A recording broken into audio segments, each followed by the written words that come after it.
اصطفى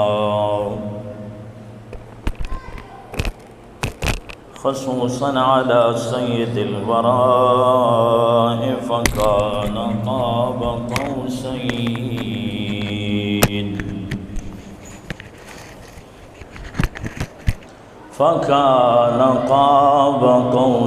قوسين أو أدنى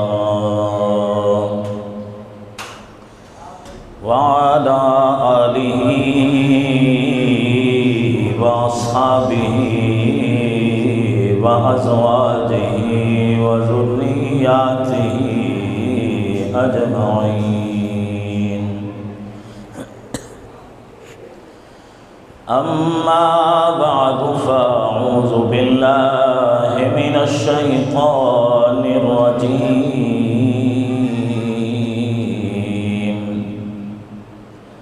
بسم الله الرحمن الرحيم.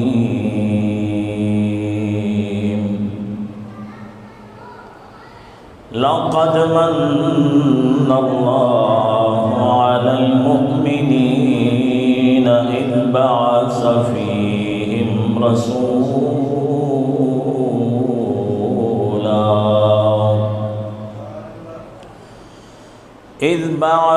فيهم رسولا من أنفسهم يتلو عليهم آياته ويزكيهم ويعلمهم الكتاب والحكمة وإن كانوا من قبل لفي ضلال مبين. آمنت بالله صدق الله مولانا العظيم وبلغنا رسوله النبي الكريم. إن الله وملائكته يصلون على النبي يا أيها الذين آمنوا صلوا عليه وسلموا تسليما. الصلاة والسلام عليك يا سيدي يا رسول الله وعلى آلك وأصحابك يا خاتم النبيين. مولاي صل وسلم دائما أبدا على حبيبك خير الخلق كلهم. هو الحبيب الذي ترجى شفاعته لكل هول من الأحوال مقتحم. رب صل وسلم دائما أبدا على حبيبك خير الخلق كلهم. بمصطفى برسا خوشراک دی ہماست گربہو نرسیدی تمام لہبیست. اللہ تبارک و تعالی کی حمد و ثنا اس کے پیارے حبیب جناب محمد مصطفیٰ علیہ تحیت و ثنا کے دربار اقدس میں درود و سلام کا ہدیہ عقیدت پیش کرنے کے بعد معزز سامعین کرام، بزرگوں، دوستوں، بچوں، السلام علیکم ورحمۃ اللہ وبرکاتہ. اللہ وحدہ لا شریک کا لاکھ لاکھ شکر ہے. اسلامی سال کا تیسرا مہینہ ماہ ربیع الاول 1446 ہجری، اس مہینے کا آخری جمعۃ المبارک پڑھنے کے لیے میں اور آپ اللہ کے گھر میں حاضر ہیں. خالق کائنات ہماری حاضری کو شرف قبولیت عطا فرمائے. قرآن مجید فرقان حمید کا چوتھا پارہ سورہ آل عمران اس کی 164 نمبر آیت کو تلاوت کرنے کا شرف حاصل کیا ہے، جس کے اندر اللہ وحدہ لا شریک نے اپنے جو احسان ہیں ان کا ذکر ارشاد فرمایا ہے۔ اس کے جتنے احسان ہیں ان کا ساری زندگی بھی ہم شکر ادا کرتے رہیں، بیان کرتے رہیں، احاطہ ممکن ہی نہیں۔ حسب وقت اللہ کے چند احسانات جو ہمارے اوپر ہیں ان کا ذکر کریں گے۔ خالق کائنات ارشاد فرماتا ہے لقد من اللہ علی المؤمنین، میں نے یعنی اللہ رب العالمین نے مومنوں پر بہت بڑا احسان فرمایا۔ مالک کیا احسان ہے جو الفاظ آیہ کریمہ کے بتا رہے ہیں، اذ بعث فیہم رسولا من انفسہم، انہی میں سے یعنی انسانوں ہی میں سے میں نے رسول بھیجا، اور میرے رسول کو جو میں نے بھیجا ہے یہ میں نے سب سے بڑا احسان کیا ہے مومنوں پر۔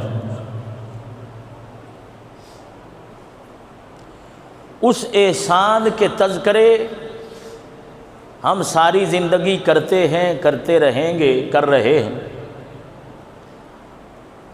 کبھی اس احسان جس کے ذریعے اللہ نے ہمارے اوپر فرمایا ہے اس کے اخلاق کی باتیں ہوتی ہیں، کبھی محبوب کی اداؤں کی باتیں ہوتی ہیں، کبھی محبوب کی عبادات کی باتیں ہوتی ہیں، اس کا چلنا پھرنا اٹھنا بیٹھنا، یہ ہم اپنے میلاد کی محافل کے اندر ذکر خیر کرتے۔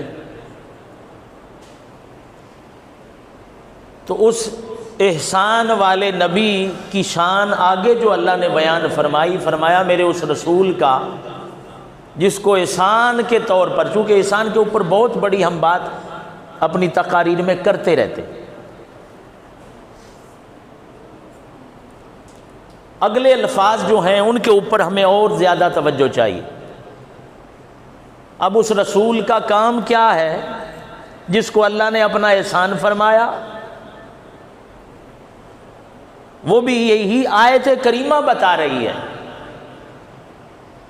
جو میں نے مومنوں پہ احسان فرمایا ہے، اپنا محبوب دیا ہے، اپنا رسول بھیجا ہے، اس رسول کا کام یہ ہے یتلو علیہم آیاتہ، میرا وہ رسول اللہ کی آیتوں کی تلاوت فرماتا ہے۔ اب ہم میلاد منانے والے، نہ منانے والے، یہ سارے اگر ہم سوچیں، رسول اللہ کی جو پہلی شان اس آیت میں بیان ہوئی ہے یتلو علیہم آیاتہ، کہ وہ رسول اللہ کی آیتوں کی تلاوت فرماتا ہے، ہم میں سے کتنے ہیں جو اللہ کی آیتوں کی تلاوت کرتے ہیں؟ دوسری شان فرمایا وَيُزَكِّيهِمْ، گناہوں کی، کفر کی جو پلیتی ان کے جسموں پر لگی ہوئی تھی، ان کی روح، ان کا جسم جن میں رسول اللہ نے بھیجا، کیونکہ جہاں حضور آئے وہاں چاروں طرف کفر تھا،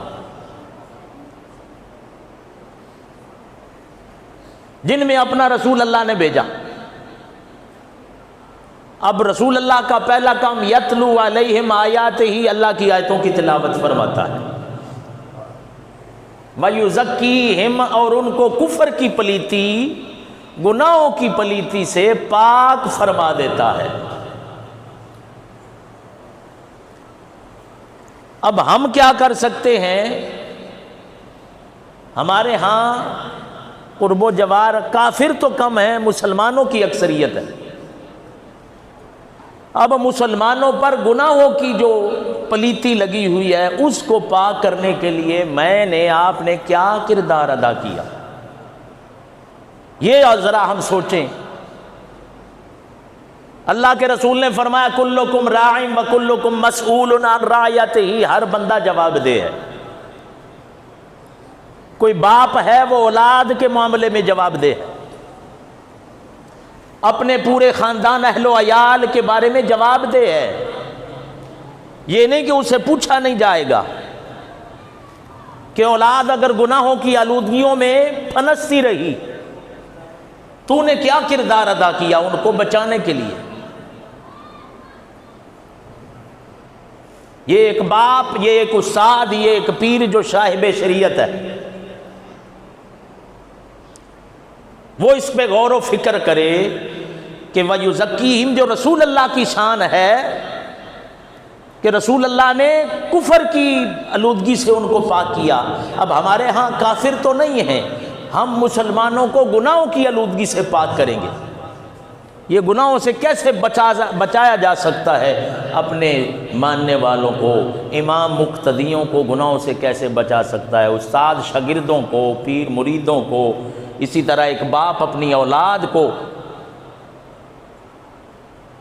اللہ کی آیتوں کی تلاوت کی جائے، اور اگر گناہ کر رہے ہیں جن کو ہم گناہوں سے بچا سکتے ہیں تو ہم اپنا کردار ادا کریں۔ اور پھر فرمایا میرے رسول اللہ کا تیسرا کام ہے وَيُعَلِّمُهُمُ الْكِتَابَ وَالْحِكْمَةَ، میرا رسول کتاب کا علم سکھاتا بھی ہے۔ اس کتاب سے مراد قرآن حکیم ہے۔ قرآن کریم میں سائنس ساری چیزیں اللہ نے جمع فرما دی ہوئی ہیں۔ فرمایا وَلَا رَطْبٍ وَلَا يَابِسٍ إِلَّا فِي كِتَابٍ مُبِينٍ، کوئی خشک اور تر چیز ہے ہی نہیں ہے جس کا ذکر قرآن میں نہ ہو، لیکن پتہ تو ہونا چاہیے۔ وَيُعَلِّمُهُمُ الْكِتَابَ، اس میلاد والے رسول کی شان یہ ہے کہ وہ کتاب اور حکمت لوگوں کو سکھاتا ہے صلی اللہ علیہ وسلم۔ کن کو سکھاتا ہے؟ اگلے الفاظ بتا رہے ہیں وَإِن كَانُوا مِن قَبْلُ لَفِي ضَلَالٍ مُبِينٍ، یہ جنہیں میرا محبوب پاک فرما رہا ہے، جن کو آیات سکھا رہا ہے، جن کے لیے آیات کو پڑھ رہا ہے، سن کر یہ ہدایت پا جائیں، سن کر پڑھا کر یہ سیکھ جائیں۔ وَيُزَكِّيهِمْ، پاک فرما کر فرمایا وَإِن كَانُوا مِن قَبْلُ لَفِي ضَلَالٍ مُبِينٍ، جنہیں سکھا رہا ہے یہ پہلے کھلی گمراہی میں تھے، پہلے کھلی گمراہی میں تھے۔ اب جنہیں سکھایا گیا ان کا بھی تعارف کرا دیا کہ وہ کیسے لوگ تھے قرآن کی زبان میں، کہ وہ پہلے کھلی گمراہی میں تھے۔ اور آج ہمارے ہاں کفر کم ہے لیکن گناہوں کی آلودگی تھوڑی نہیں ہے، وہ بہت زیادہ ہو گئی۔ آپ مسجد کے باہر ہیں، اندھیری آ جائے، طوفان آ جائے اور آپ کے قریب صرف مسجد ہے، کوئی اور سہارا نہیں، گھر آپ کا دور ہے، آپ کی سب سے پہلے کوشش ہوگی ہم اللہ کے گھر میں پناہ لیں۔ اندھیری ہو، جھکڑ ہو، بارش ہو، طوفان ہو، آپ سب سے پہلے پناہ لینے کے لیے جو آپ کے قریب ترین جگہ ہے وہاں پہ آپ آئیں گے۔ تو لوگوں آج مساجد کے باہر یقین جانیے اتنے فتنے ہیں، اتنے فتنے ہیں، تکبر اور بغض انسانوں کے اندر بس رچ چکا ہے،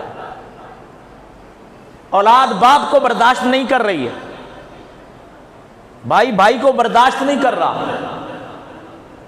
انما المؤمنون اخوۃ ہونے کے ناطے سارے مسلمان بھائی بھائی ہیں، ایک بھائی دوسرے بھائی کو برداشت نہیں کر رہا، تھوڑی سی بات پر بندہ قتل کر دیا جاتا، سن کے بندہ حیران رہ جاتا ہے۔ اولاد ماں باپ کو قتل کرنے پہ چل رہی ہے، تو یہ فتنے نہیں تو کیا ہے؟ یہی تو فتنے ہیں۔ اگر کوئی جائے پناہ ہے تو وہ اللہ کا گھر ہے، خود بھی آ جاؤ اور اپنی اولاد کو بھی اس کا شوقین بناؤ۔ اگر بچنا چاہتے ہو تو اب باہر بچ نہیں سکو گے، اتنے فتنے ہیں، اتنا تکبر ہے۔ ایک بندہ زانی ہونا اس کے زنا سے اللہ اتنا ناراض نہیں ہوتا جتنا تکبر کرنے والے سے ناراض ہوتا ہے۔ ظالم جابر جتنا بھی ہے وہ گناہ ہے، حرام ہے، لیکن اللہ پھر بھی وقت دیتا ہے، درگزر فرماتا ہے۔ تکبر کے اوپر وہ سب سے زیادہ دو چیزیں، تکبر اور شرک۔ عبادتیں، سجدے، یہ کیا ابلیس نے کم کیے تھے؟ 1000 نہیں، لاکھ نہیں، کروڑوں سال اس کی عبادت ہے، سجدے،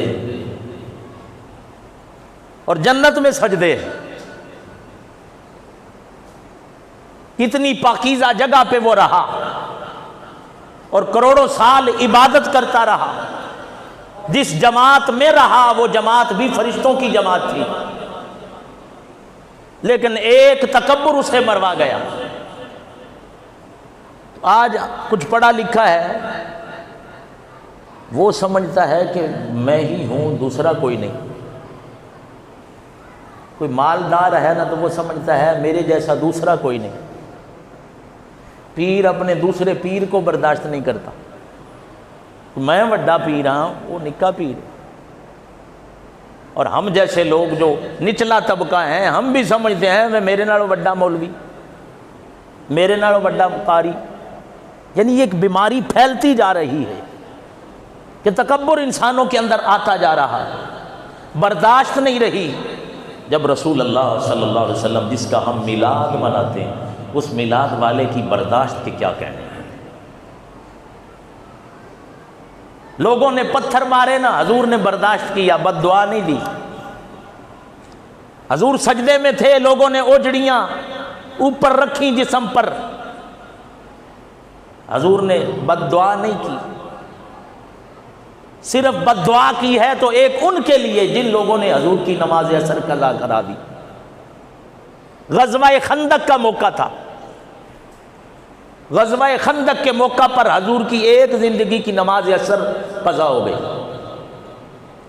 رسول اللہ نے ان کے لیے بد دعا فرما دی، یا اللہ ان کے گھروں میں آگ کو داخل فرما،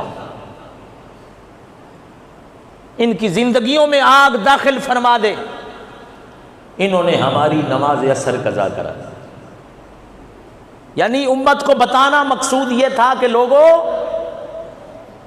میں نے مار برداشت کر لی، لوگوں نے سارے کیچڑ اچھالے، میں نے برداشت کیا، بد دعا نہیں کی۔ حالانکہ جبریل بھی آ گئے تھے کہ یا رسول اللہ جنہوں نے آپ کو پتھر مارے، اگر حکم دو نا تو یہ احد کا پہاڑ ان کے اوپر گرا کر ان کو برباد کر دیں۔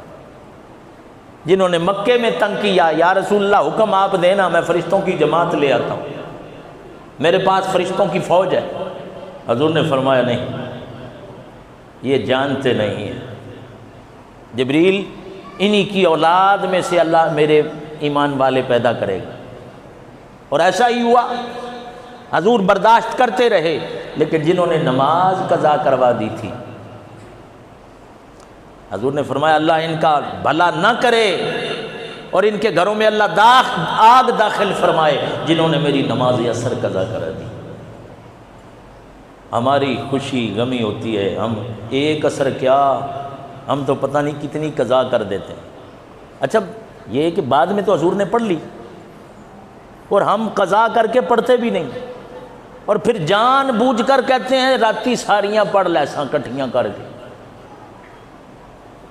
جان بوجھ کر اکٹھی پڑھ لیں گے۔ بھئی رسول اللہ نے بھی بعد میں پڑھ تو لی تھی، لیکن دکھ کتنا ہوا، اتنا دکھ ہوا کہ یا اللہ ان کا بھلا نہ کر جنہوں نے میری نماز قضا کرا دی۔ وہاں حدیث میں لفظ حتی غرب الشمس، یہاں تک کہ سورج غروب ہو گیا، ایک نماز نبی کی قضا ہوئی اور نبی نے اتنی بڑی دعا بد دعا کر دی ان پر۔ پھر میں نے صبح بتایا تھا وجہ یہ تھی کہ ایک تو نماز عصر کی ویلیو بہت زیادہ، قرآن کریم میں بھی اس کا اتنا سختی سے حکم دیا گیا، حافظوا علی الصلوات والصلاۃ الوسطی، ساری نمازوں کی حفاظت کرو، لیکن خاص کر نماز عصر کی حفاظت کرو، عصر کی نماز کی خاص طور پہ حفاظت کرو۔ تو یہ تو میلاد والے نبی کا پیغام ہے۔ ان کا کام کیا ہے؟ یتلو علیہم آیاتہ۔ ہم نے میلاد بنایا ہے، لیکن جو کام میلاد والے نے کیا اس میں ہم کوتاہی کر رہے ہیں۔ میلاد والے کا کام اللہ بتا رہا ہے، یتلو علیہم، اس کا کام یہ ہے یتلو علیہم، میری آیتوں کی تلاوت کرتا ہے، ویزکیہم، دوسروں کو گناہوں سے بچاتا ہے، ویعلمہم الکتاب والحکمہ، اور دوسروں کو کتاب اور حکمت کی تعلیم فرماتا ہے۔ کیا میں اور آپ یہ کام کر رہے ہیں؟ جہاں ہم بچا بھی سکتے ہیں کہ گناہوں سے باز آ جاؤ، وہاں پہ بھی ہم بولتے نہیں، سامنے غلط ہو رہا ہے، ہم شرما رہے ہوتے ہیں کہ دفع کرو، چھوڑو، ان سے متھا کیا لگانا ہے، یہ تو منہ لگانے والے ہی نہیں ہیں، منہ کے لگانے کے قابل ہی نہیں ہیں۔ یار تھوڑی زبان ہلا دیتا، میں نے زبان چلا دینی ہے، مجھے تو اجر اللہ نے دینا ہے، آگے ہدایت اس کا مقدر ہے، اس کا نصیب ہے۔ رسول اللہ نے بھی تو یہی کام فرمایا، اللہ نے فرمایا میرا حبیب تیرا کام پہنچا دینا ہے، ہدایت دینا ہمارا کام ہے۔ میں اور آپ یہ سارے کوشش کریں، کنتم خیر امۃ اخرجت للناس تأمرون بالمعروف، یہ تو امت ایسی ہے کہ اس کا کام ہے، یہ اچھے کاموں کا حکم دیتی ہے، وتنہون عن المنکر، یہ برے کاموں سے امت روکتی ہے۔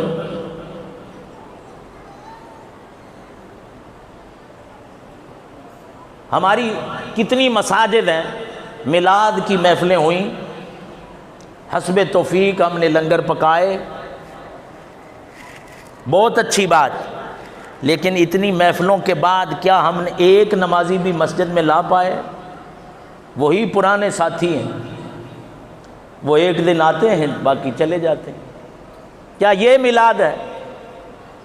میلاد والے کی ساری زندگی میں ایک قضا ہو تو وہ بد دعا فرما دیں، اور اپنی ذات کے لیے لوگ پتھر ماریں، حضور پھر بھی دعائیں کرتے رہیں، اللہم اہد قومی فإنہم لا یعلمون، یا اللہ اس قوم نو ہدایت عطا فرمائے، جان دے نہیں، اور راہ روکن تم ہی حضور دعا ہی دین، یا اللہ نہیں جان دے، نہیں پتہ انہاں میں تیرا حبیب ہاں، لیکن انہاں واسطے بد دعا کرن جنہاں ایک نماز قضا کرائی۔ اس میلاد والے کے جو اعمال ہیں، جو کردار ہیں، وہ ہم نے نہیں اپنایا۔ میلاد منا لیا لیکن میلاد والا نہیں منایا، وہ مانتا ایسے ہے کہ جو اس نے حکم دے رکھا ہے اس پہ عمل کرو۔ سوال ہو گیا ای العمل افضل، یا رسول اللہ ہمیں بتائیں نا سب سے بڑا اور افضل عمل کون سا ہے؟ قال بر الوالدین، سب سے افضل عمل ہے والدین کی خدمت کرنا، الصلاۃ لوقتها، پھر سوال ہوا نا یا رسول اللہ اس تو بعد پھر افضل کی ہے، اس دوتے آپ نے فرمایا الصلاۃ لوقتها، اس تو بعد افضل عمل سارا تہاڈی زندگی دا نماز نو وقت اتے پڑھ لینا۔ تو ہن جان بوجھ کے وقت تے نہ پڑھیے، کٹھی کر کے سوتے پڑھاں دے، سوتا پتہ نہیں تیری زندگی چاہنا ہے میری زندگی چاہنا ہے نہیں ہونا۔ اس واسطے اگر خلوص ہوئے بندے دے اندر، خلوص نیت صحیح ہوئے، اور بندہ اپنا رب نو اور رب دے رسول نو راضی کرنا چاہے، پھر اللہ دا بھی دیگا نہیں دیکھتا، وہ بندے دا خلوص تکدا ہے، وہ خلوص ویکھدا ہے کہ میرے بندے دا خلوص کتنا سونا ہے۔ خلوص ہوئے تو پھر شاہ عبد الرحیم رحمت اللہ تعالی علیہ، انہاں دی زندگی وچ ایک سال انج دا آ گیا، انہاں کول ہور لنگر پکان واسطے شے کو نہیں، بازار چ انہاں بھجے چنے لے کے اودے تے درود شریف پڑھیا، تقسیم کیتا، اور راتی ستے خواب آیا تو ویکھدے نے کہ حضور سرکار دا دیدار ہویا ہے، حضور دا دیدار ہون تے حضور فرماندے نے عبد الرحیم زندگی وچ مشکلات آوندیاں، تو اج اوکھے وقت وچ بھی اپنی عادت نیکی دی نہیں چھڈی، نیکی دی عادت نہیں چھوڑی، تے کسے نیکی نو چھوٹا مت سمجھو اور کسے گناہ نو بھی چھوٹا مت سمجھو۔ چھوٹے گناہ دا عادی ہو کے بندہ بڑے گناہ وال جاندا ہے، چھوٹی نیکی بندہ او دی رزق لے کے خیر ہی ہے، پھر بندے وڈیاں نیکیاں نماز فرض چھڈن دے عادی ہو جاندے، تھوڑی جی زیادتی کر کے بندے پھر وڈیاں زیادتیاں دے عادی ہو جاندے۔ میلاد والے دا پیغام ہے تے گناہاں تو اپنے آپ نو بچاؤ، برے کماں تو بچاؤ۔ لقد من اللہ علی المؤمنین اذ بعث فیہم رسولا، اس اللہ نے ہمارے اوپر بہت بڑا احسان فرمایا، ہمیں اپنا رسول عطا فرمایا، اور اس رسول کا کام کیا ہے؟ یتلو علیہم آیاتہ، وہ اللہ کی آیتوں کی تلاوت فرماتا ہے۔ ہم نے میلاد منع کر کیا اللہ کی آیتوں کی تلاوت کی؟ کتنے لوگ ہیں جنہوں نے تلاوت کی ہو؟ کوئی نہیں۔ اس میں ہم خاموش ہو جائیں؟ یہ قرآن کریم اللہ نے ہدایت کے لیے، اس کو سمجھنے کے لیے، سیکھنے کے لیے بھیجا۔ ہم نے صرف سمجھا ہوا ہے کوئی فوت ہوگا تو پڑھیں گے، بس اس کے علاوہ بہت کم شوق رہ گیا لوگوں کو۔ تو کوئی تو ہر سال ہم میلاد منانے کے بعد ایک ایک چیز اپنے اندر پیدا کرتے جائیں، برداشت پیدا کریں، تکبر سے باز آ جائیں، گناہوں سے باز آ جائیں۔ میرے نوجوان اپنی آنکھوں کو ہی پاک کر لیں، اپنے موبائلوں سے ایسی تصاویروں کو ختم کر دیں کہ جن سے دیکھنے سے آنکھوں کا زنا ہوتا۔ بے حیائی پھیلتی چلی جا رہی ہے، اس لیے ہر سال میلاد کرو، اور میلاد پہ آہستہ آہستہ اپنے آپ کو چینج بھی کرو، اپنے آپ کو نماز کی طرف لاؤ، قرآن کی آیات کی طرف لاؤ۔ اللہ تعالی ہمیں عمل کی توفیق عطا کرے۔ وآخر دعوانا ان الحمد للہ رب العالمین۔